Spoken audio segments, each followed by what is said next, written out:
Mitosis is when there is one cell and then it replicates itself and then it results in two cells.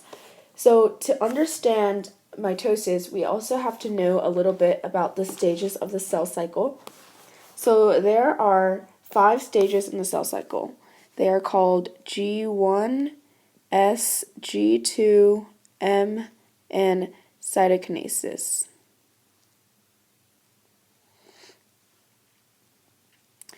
In G1, we have everyday cells, so just cells that are normal on an everyday basis.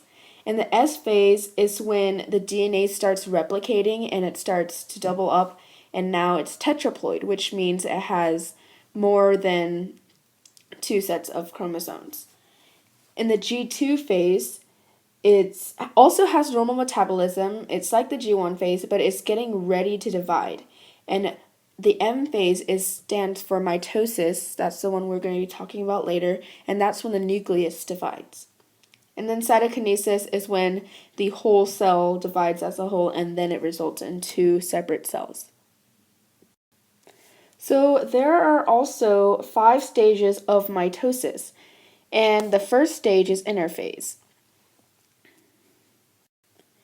This is when the cell is going through normal metabolism, is preparing for mitosis. So even though it's a stage of mitosis, it's actually not really a stage because none of the cell division is actually occurring.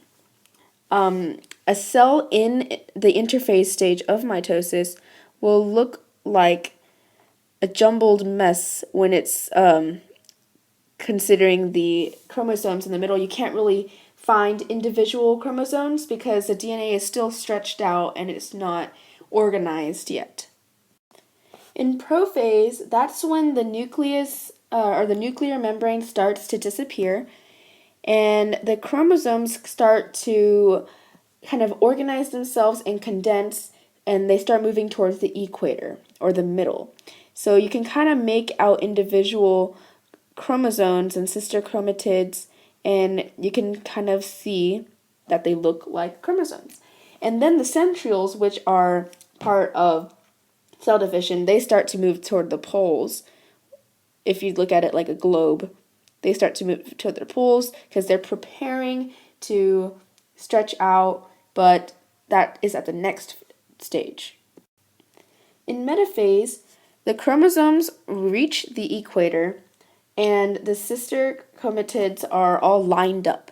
So they'll look something like this in the middle, the equator, and the centrioles are also have reached the poles, and they will have attached spindle fibers to each of the sister chromatids at the centromere, and that is where their sister chromatids are connected. So if you have a close-up of one sister chromatid, this is where they're connected at the centromere, right here.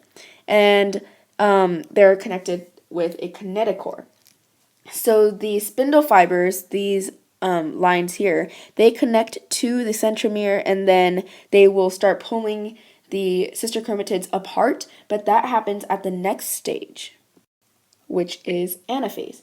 And anaphase is when the centromere breaks. So these are no longer connected to each other because the spindle fibers pull them away and the centromere obviously breaks and the chromatids separate and move to the poles, and the spindle fibers are starting to shorten, and that's what causes the sister chromatids to start moving toward the poles.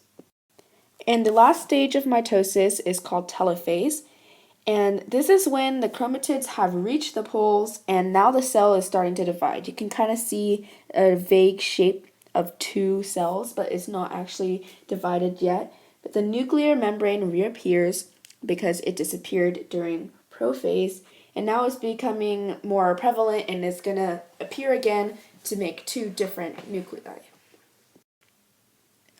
Okay, the last stage in the cell cycle is cytokinesis, and it goes a little bit differently for animals and plants.